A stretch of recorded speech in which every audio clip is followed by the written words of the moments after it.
Hello दोस्तों, welcome back to my YouTube channel. I am Nalini Tyagi and today we are going to start exercise 3.4। Last lecture में हम लोगों ने 3.3 खत्म किया था। आज हम लोग ट्रिग्नोमेट्री फंक्शंस का 3.4 शुरू करने जा रहे हैं। तो चलिए शुरू करते हैं। बेसिकली इस एक्सरसाइज में क्या है, इस एक्सरसाइज में हमारी दो नए टर्म आएंगे, एक आएगा प्रिंसिपल सॉल्यूशन, एक आएगा जनरल सॉल्यूशन। तो होता क्या है प्रिंसिपल सॉल्यूशन और जनरल सॉल्यूशन, एक आएगा प्रिंसिपल सॉल्यूशन और एक वर्ड आएगा आपके लिए नया जनरल सॉल्यूशन। तो होता क्या है प्रिंसिपल सॉल्यूशन, प्रिंसिपल सॉल्यूशन हमें वैल्यू देता है किसी भी ट्रिग्नोमेट्रिक फंक्शन की, साइन एक्स की, साइन वाई की, कॉस एक्स की, कॉस एक्स वाई की, सबकी किसी भी ट्रिग्नोमेट्रिक फंक्शंस की 0 से 2 पाई के बीच में, जहाँ पे x हमारा कहाँ है 0 से बड़ा है और 2 पाई से, क्योंकि कंप्लीट एंगल कितना होता है हमारा, अगर हम एक यहाँ से एंगल स्टार्ट करें तो complete angle is 2 pi. That's why x की वैल्यू हमारी कहाँ से कहाँ तक 0 से 2 पाई के बीच में इक्वल भी आएगा यहाँ पे, क्योंकि 0 और 2 पाई आर ऑल्सो इंक्लूडेड। तो ये जो वैल्यू देता है इनसे, इन दोनों के बीच की जो सॉल्यूशन हमें देगा वो देगा हमारा प्रिंसिपल सॉल्यूशन। ओके जी। जनरल सॉल्यूशन क्या देगा, जनरल सॉल्यूशन हमें एक ऐसा सॉल्यूशन देगा जो कि होगा in terms of n। General solution हमारा n की टर्म्स में आएगा। n की टर्म्स में मतलब सपोज हमारा कोई सॉल्यूशन आया 0 से 2 पाई के बीच में, लेकिन हमारा सॉल्यूशन 0 से 2 पाई के बीच में नहीं है, क्योंकि एंगल तो कितना भी हो सकता है, किसी भी लेवल तक जा सकता है, कोई भी वैल्यू हो सकती है। तो वहाँ पे हम क्या करते हैं, उस फंक्शन की जगह उस को एक फंक्शन के टर्म में डिफाइन कर देते हैं और उसे हम फंक्शन किसका ले लेते हैं, n का फंक्शन। तो वो हमारा हो जाता है जनरल सॉल्यूशन, जिसमें सारे एंगल आ जाएंगे 2 पाई से आगे तक के भी, क्योंकि n की हम वैल्यू रखते चले जाएंगे और n की हम जैसे जैसे वैल्यू रखते चले जाएंगे हमारे बड़े एंगल्स भी उसमें इंक्लूड आ जाएंगे। तो जनरल सॉल्यूशन हमारा n की टर्म्स में सॉल्यूशन देता है और प्रिंसिपल सॉल्यूशन हमारा बाउंडेड है 0 से 2 पाई के बीच में। आई थिंक समझ में आ गया होगा। चलिए इसी के साथ एक्सरसाइज शुरू करते हैं। इसमें 2 ही चीज़ें निकालनी है हमें पूरी एक्सरसाइज में, एक जनरल सॉल्यूशन और एक प्रिंसिपल सॉल्यूशन। अभी आपको मैं क्वेश्चन बताऊंगी तो आपको बहुत अच्छे से समझ में आएगा। 3.4 के क्वेश्चन नंबर 1 में क्या रहा है, 1 से 4 तक कह रहा है find the principal and general solutions of the following equations. ठीक है, तो पहले मैं आपको फॉर्मूले बता देती हूँ। इसके लिए फॉर्मूलाज क्या क्या होंगे। प्रिंसिपल सॉल्यूशन तो हम वैसे ही निकालेंगे जैसे हम निकालते आ रहे थे अब तक, उसका क्वाड्रेंट चेक करेंगे कौन से क्वाड्रेंट में लाई कर रहा है और वैल्यू पुट कर देंगे। जनरल सॉल्यूशन के लिए हमारे पास फॉर्मूला होता है, तीनों के लिए होता है, if tan x is equals to tan y। अगर tan x हमारा tan y के इक्वल है तो यहाँ पे x is equals to n pi plus y आ जाएगा। ठीक है, जहाँ पे n क्या है हमारा, n belongs to z। z मतलब z is a positive integer, सारे पॉजिटिव इंटीजर्स हमारे z के अंदर आ जाएंगे। तो n बिलोंग्स टू z, ये हमारा आ गया tan x के लिए। If sin x is equals to sin y then x is equals to n pi plus -1 की पावर n y। यहाँ पे ये जनरल सॉल्यूशन है, ये मैं जनरल सॉल्यूशन लिख रही हूँ। ठीक है, and this again n belongs to z and last हमारा था if cos x is equals to cos y। in that case हमारा जनरल सॉल्यूशन आएगा x is equals to 2n pi plus minus y। ठीक है जी, यहाँ पे भी n belongs to z। तो ये तीनों वैल्यूज हैं, ये तीनों फॉर्मूलाज हैं जो हम सीधा यूज करेंगे और इसमें वैल्यूज पुट कर देंगे x और y की टर्म्स में निकाल के। ठीक है, चलिए अभी क्वेश्चन देखते हैं तो हमें क्वेश्चन से ज़्यादा अच्छे से समझ में आएगा। इसके फर्स्ट पार्ट में इसने 10 की फॉर्म में दिया है क्वेश्चन, तो हम 10 वाला फॉर्मूला लिख लेते हैं, बाकी हम यहीं पे छोड़ देते हैं। ठीक है जी, चलो लिखते हैं क्या कह रहा है क्वेश्चन नंबर 1 में। फर्स्ट में कह रहा है 10x इज इक्वल्स टू √3। कितना दिया, 10x हमें इसने कहा √3। अब √3 कौन सी वैल्यू होती है 10x की, सबको याद होगी। अब तक तो वैल्यूज़ याद कर ली होंगी, हम लोग 2-3 एक्सरसाइज कर चुके हैं और 9th-10th क्लास में भी आपने सारी वैल्यूज़ की होंगी, तो आई थिंक सारी वैल्यूज़ आपको याद होंगी। तो 10x अगर हमारा √3 है तो √3 कौन सी वैल्यू होती है 10x की, याद कीजिए 60 होती है। 10x is equals to 10 pi by 3 होगा। ये हमारा x हो गया, ये हमारा y हो गया। इस वैल्यू को कहाँ पुट करेंगे, यहाँ पे पुट करेंगे। तो हमारा जनरल सॉल्यूशन क्या आ जाएगा, x is equals to n pi plus pi by 3। एक तो आ गया हमारा ये। अब निकालते हैं प्रिंसिपल सॉल्यूशन। प्रिंसिपल सॉल्यूशन के लिए अब हमारे पास पता है हमें पाई बाय 3 तो हमें पता चल गया, लेकिन क्या 2 पाई तक जब हम एक पूरा सर्कल लेंगे, पूरा कंप्लीट राउंड लेंगे, तो क्या 2 पाई तक सिर्फ एक बार आएगा पॉजिटिव 10 की वैल्यू? ऐसा तो नहीं है कि सिर्फ एक बार आएगी। तो चेक करते हैं कि प्रिंसिपल सॉल्यूशन के लिए 10x किस किस वैल्यू के लिए पॉजिटिव आएगा। के लिए 10 पॉजिटिव, सेकंड के लिए नेगेटिव, थर्ड के लिए पॉजिटिव और फोर्थ के लिए नेगेटिव। तो ये दो क्वाड्रेंट हमारे ऐसे हैं, फर्स्ट एंड थर्ड क्वाड्रेंट, जिसमें हमारा 10 पॉजिटिव आ रहा है। तो इसका मतलब एक तो हमारी फर्स्ट में ही आई गई पाई बाय 3, और फोर्थ में कौन सी वैल्यू आएगी, सॉरी थर्ड में कौन सी वैल्यू आएगी? फर्स्ट में हमारा नॉर्मल थीटा होता है, सेकंड में हमारा क्या होता है पाई माइनस थीटा होता है, थर्ड में क्या होता है पाई प्लस थीटा होता है, और फोर्थ में क्या होता है 2 पाई माइनस थीटा होता है। ठीक है, अब यहाँ पे ये चीज़ नोट कीजिएगा, बहुत मेरे हिसाब से आपके माइंड में उठना चाहिए ये क्वेश्चन कि मैम आपने यहाँ पे पाई माइनस थीटा लिया, पाई बाय 2 प्लस थीटा क्यों नहीं लिया? यहाँ पे भी आपने पाई प्लस थीटा लिया, 2 पाई बाय 3 माइनस थीटा क्यों नहीं लिया? क्यों नहीं लिया? ये क्वेश्चन अराइज होने चाहिए, आपको पूछने चाहिए, बट नहीं पूछना तो मैं बता देती हूँ। फिर भी हमने ये इसलिए नहीं लिया क्योंकि अगर मैं यहाँ पे पाई बाय 2 प्लस थीटा लूँगी तो मेरा एंगल भी चेंज होगा, और मुझे एंगल चेंज नहीं करना है, मुझे 10 का 10 भी रखना है, मुझे 10 को कोट में कन्वर्ट नहीं करना है। इसलिए जब भी आप प्रिंसिपल सॉल्यूशन की बात करेंगे तो आप ये वैल्यूज़ अपने दिमाग में रखेंगे कि आप पाई और 2 पाई के बीच में गेम खेलेंगे, या तो ये पॉजिटिव और नेगेटिव के बीच में रहेंगे, आप 270 और 90 के केस में नहीं जाएंगे। ठीक है जी, चलिए तो अब हमारा प्रिंसिपल सॉल्यूशन निकालते हैं। एक तो हमारा 10x हो गया 10 पाई बाय 3, और एक दूसरा क्या हो जाएगा 10x इज इक्वल्स टू 10 पाई, कौन सा क्वाड्रेंट है पॉजिटिव थर्ड, तो पाई plus pi by 3 that is 10 4 pi by 3। तो x मेरा क्या आ गया, प्रिंसिपल सॉल्यूशन क्या आ गया पाई by 3 and 4 pi by 3। I think question समझ में आ गया होगा। चलिए नेक्स्ट पार्ट देख लेते हैं क्या कह रहा है।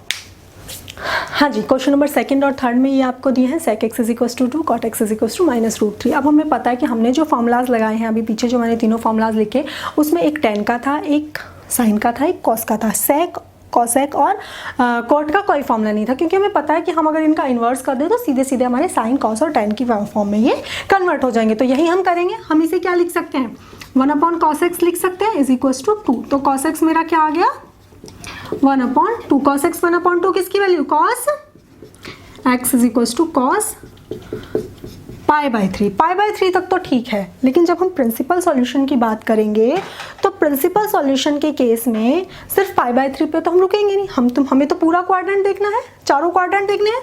तो चारों क्वाड्रेंट जब हम देखेंगे तो फर्स्ट क्वाड्रेंट तो हमारा आ गया पॉजिटिव। क्या सेकंड में cos पॉजिटिव होता है? नहीं, सेकंड में cos नेगेटिव होता है। क्या थर्ड में cos पॉजिटिव होता है? नहीं, cos थर्ड में भी नेगेटिव होता है। क्या फोर्थ में cos पॉजिटिव होता है? हाँ, cos फोर्थ में भी पॉजिटिव होता है। तो प्रिंसिपल सॉल्यूशन के लिए हम इसे क्या लिख सकते हैं, और इज इक्वल्स टू cos क्या बताया था 2 pi minus pi by 3, 2 pi minus theta लिख सकते हो। ठीक है जी, तो ये हमारा आ गया cos x is equals to cos pi by 3 is equals to, इसे हम सॉल्व करेंगे 3 2 6, 6 में से बन गया cos 5 पाई बाय 3। ठीक है, तो प्रिंसिपल सॉल्यूशन हमारा क्या आ गया x is equals to pi by 3 and 5 pi by 3। ठीक है, फिर लिखते हैं जनरल सॉल्यूशन। जनरल सॉल्यूशन का फॉर्मूला अभी मैंने बताया था। क्या बताया था? cos x के केस में अगर cos x is equals to cos y, तो x is equals to 2n pi plus minus y। ये था 2n pi plus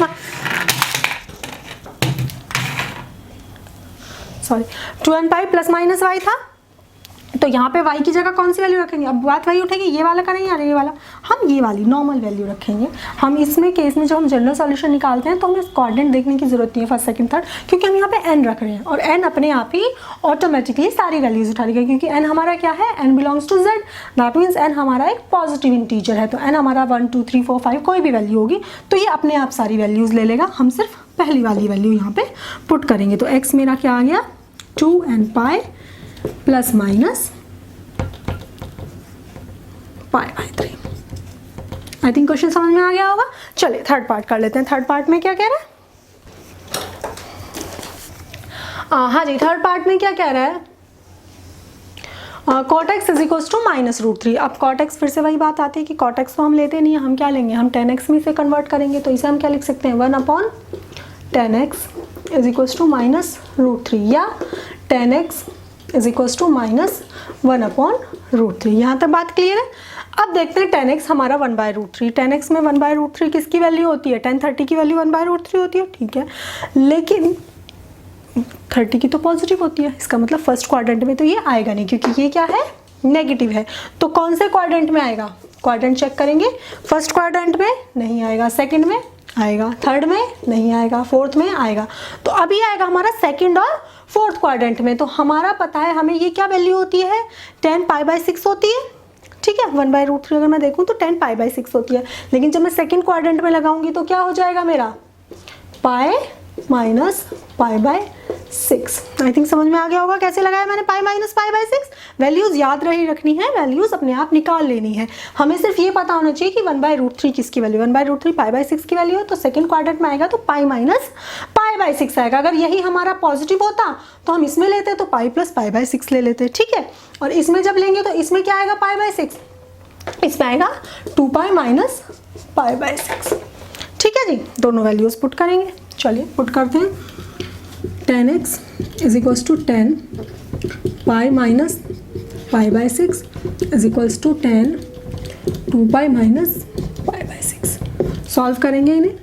tan x is equals to 6 minus 1 5, tan 5π/6 is equals to tan 12 minus 1 11 π/6, ठीक है जी। आ गया principal solution. तो principal solution हम सीधा लिख लेंगे। x is equals to 5π/6 and 11 π/6।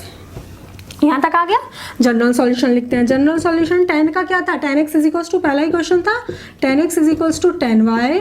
If tan x is equals to tan y तो x is equals to n pi plus y था, ठीक है जी। तो x is equals to n pi तो एज इट इज रहा, प्लस y कितना? पहला वाली वैल्यू, दूसरी नहीं पहली वाली, 5π/6 where n belongs to z। ये n बिलोंग्स टू z जरूर लिख देना, ठीक है जी। आई थिंक क्वेश्चन नंबर 3 भी समझ में आ गया होगा। चल इसी के साथ फोर्थ क्वेश्चन देख लेते हैं क्या कह रहा है फोर्थ क्वेश्चन में।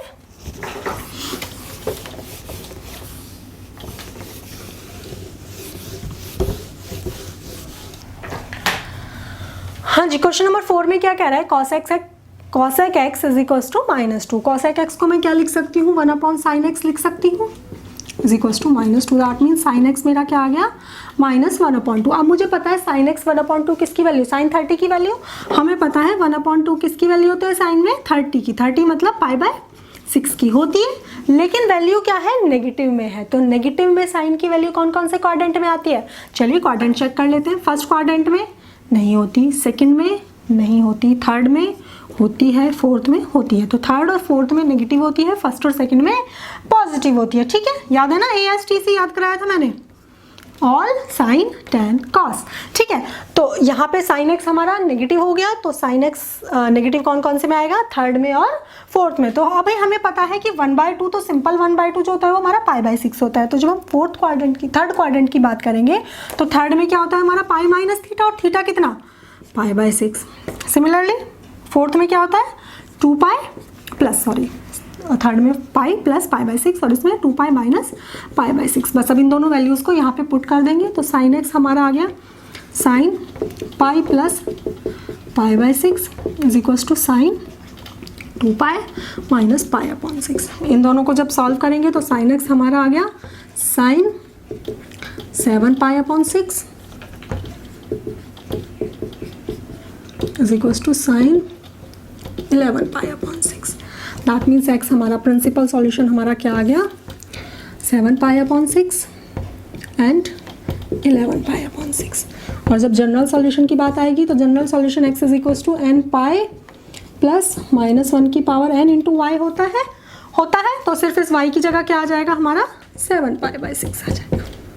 ये हमारा इसका जनरल सॉल्यूशन आ गया। आई थिंक क्वेश्चन समझ में आ गया होगा। चलिए फिफ्थ पार्ट देख लेते हैं। फिफ्थ पार्ट में क्या कह रहा है? फिफ्थ पार्ट में सिर्फ आपको जनरल सॉल्यूशन फाइंड आउट करने के लिए कह रहा है। इसमें आपको प्रिंसिपल सॉल्यूशन नहीं फाइंड आउट करना है, सिर्फ जनरल सॉल्यूशन फाइंड करना है। ये कह रहा है that find the general solution for each of the following equations. ये इसने इक्वेशन दिया है इसमें, तो चलिए देख लेते हैं क्या कह रहा है। इसे इरेज कर देते हैं, इसकी तो जरूरत है नहीं अब। चलिए इसे देखते हैं इसमें क्या कह रहा है। इसमें कह रहा है cos 4x is equals to cos 2x। ठीक है जी, x और y ही अगर हम इसे ध्यान से देखें तो ये x और ये y, कुछ भी चेंज नहीं करना है। तो लगाते हैं जनरल सॉल्यूशन। cos x के लिए क्या था? x is equals to 2n pi plus minus y। ठीक है, वैल्यू पुट करेंगे x की value 4x is equals to 2n pi plus minus 2x। जब पॉजिटिव लेंगे, जब साइन क्या लेंगे? पॉजिटिव लेंगे, तो ये हमारा क्या हो जाएगा? 4x is equals to 2n pi plus 2x। ये 2x इधर आके सब्ट्रैक्ट हो जाएगा, तो 2x is equals to 2n पाई, 2 से 2 cancel, x is equals to n pi. एक वैल्यू तो हमारी ये आ गई। और जब नेगेटिव लेंगे तो क्या हो जाएगा? 4x is equals to 2n pi minus 2x। ये 2x इधर आके ऐड हो जाएगा, तो 6x is equals to 2n pi, x is equals to n pi upon 3। दोनों वैल्यूज आ गए। आई थिंक क्वेश्चन समझ में आ गया होगा। चलिए क्वेश्चन नंबर 6 देख लेते हैं। इसी के साथ क्वेश्चन नंबर 6 में क्या कह रहा है?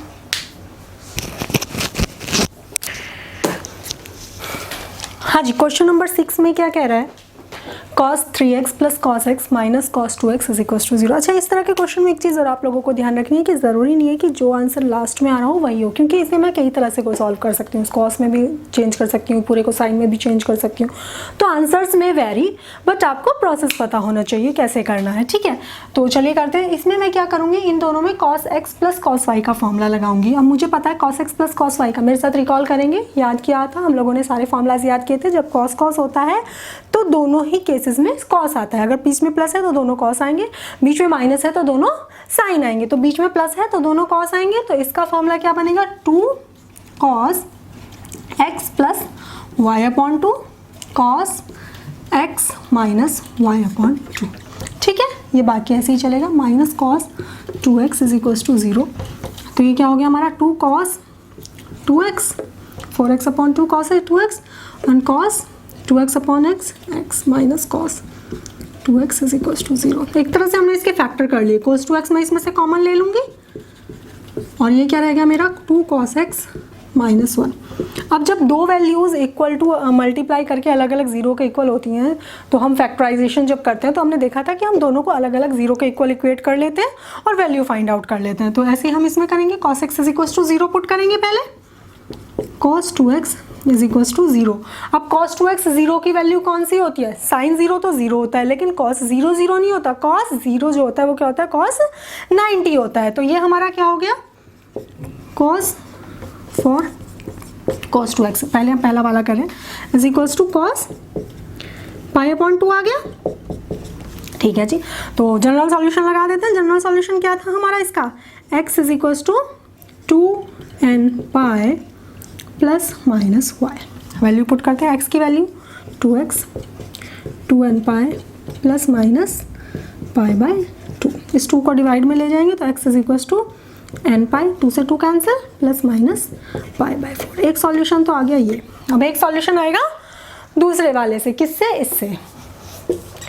2 cos x minus 1 is equals to 0 जब हम करेंगे तो 2 cos x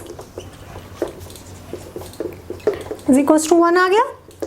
cos x is equals to 1 upon 2। अब बात आती है cos x is equals to 1/2 किसकी वैल्यू? साइन में 30, cos में 60। तो cos x is equals to cos 1/2, that means cos x is equals to cos pi by 3। Put करेंगे फिर से। x इज, ये था ना हमारा general solution, x is equals to 2n pi plus minus pi by 3। ये हमारी दो वैल्यूज आ गई, दो जनरल सॉल्यूशन आ गए। आई थिंक क्वेश्चन समझ में आ गया होगा। चलिए इसी के साथ क्वेश्चन नंबर 7 देख लेते हैं। 7 में क्या कह रहा है?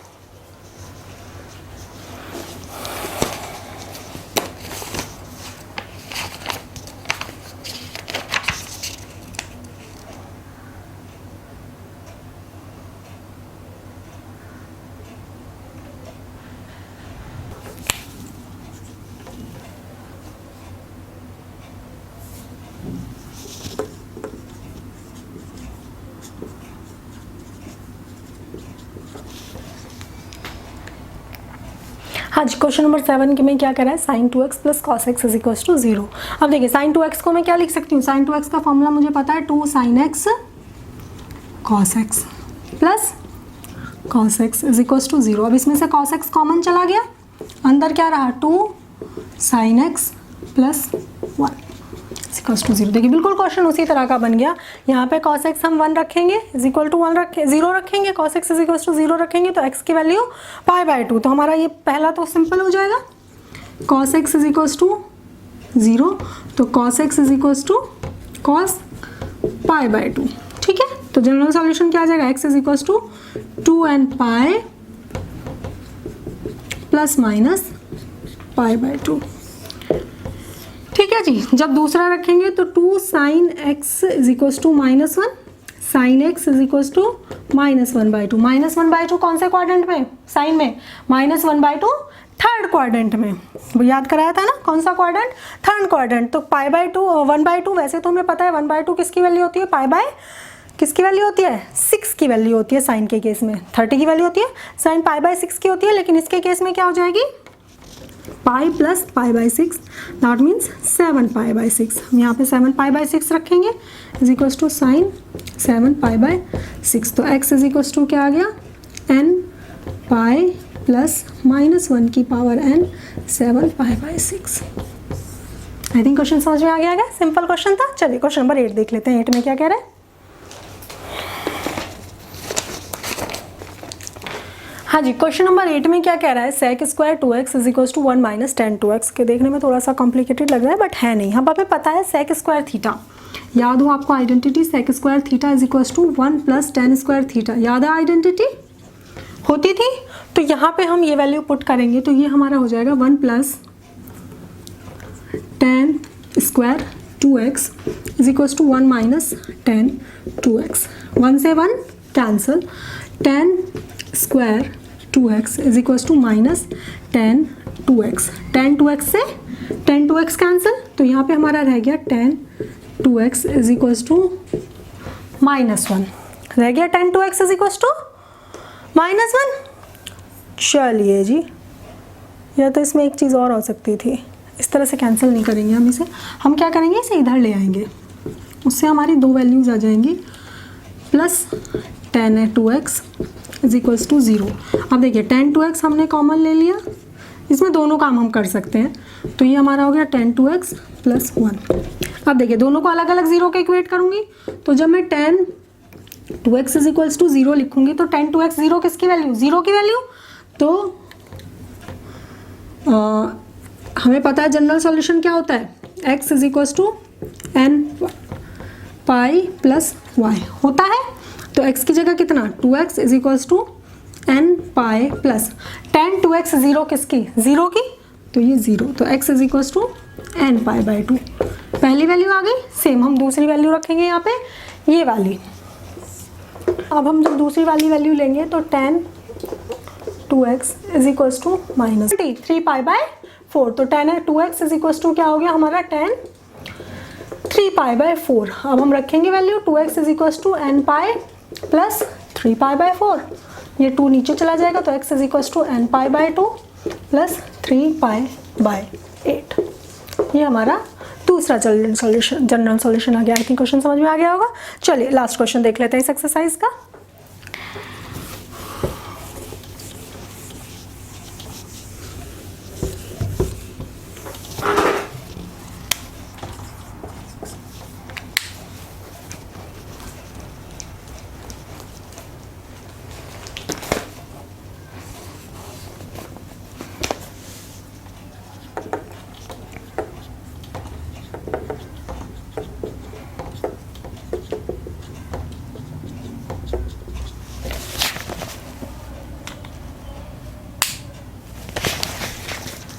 देखिए क्वेश्चन नंबर 9 में क्या कह रहा है, sine x plus sine 3x plus sine 5x is equal to 0। आप ध्यान दें तो इस तरह का हम एक क्वेश्चन कोस के केस में कर चुके हैं जिसमें हमारा cos x plus cos 3x minus cos 2x इस तरह से कुछ था। तो इसमें भी हम कुछ इसी तरह से sine a plus sine b का फॉर्मूला लगाएंगे। तो आप किस किस में फॉर्मूला लगाएंगे, हम इसमें और इसमें लगाएंगे। ये चीज़ भी ध्यान रखेगा, इसमें और इसमें मत लगा देना, क्योंकि ध्यान दो अगर मैं इसमें और इसमें लगाऊंगी तो x plus 3x 4x upon 2 2, और दोनों को कैंसिल करके भी क्या आएगा, सब्ट्रैक्ट करके भी 1 आएगा सिर्फ, ठीक है। तो 5x कभी आएगा नहीं और कॉमन कुछ आ नहीं पाएगा, तो हम किस किस में लगाएंगे, इसमें और इसमें, क्योंकि हमें दिख रहा है x और 5x जोड़ के कितना हो जाएगा 6x, और डिवाइड में कितना होता है 2, तो 6/2 3, तो ये आ जाएगा और sin 3x हमारा क्या हो जाएगा, कॉमन हो जाएगा, और हमारे फिर से फैक्टर होकर ये क्वेश्चन सॉल्व हो जाएगा। ये क्वेश्चन आप होमवर्क में करेंगे, ये आपका होमवर्क है। चलिए फिर that's all for today. If you like my video then please like, share and subscribe. Thank you, bye bye.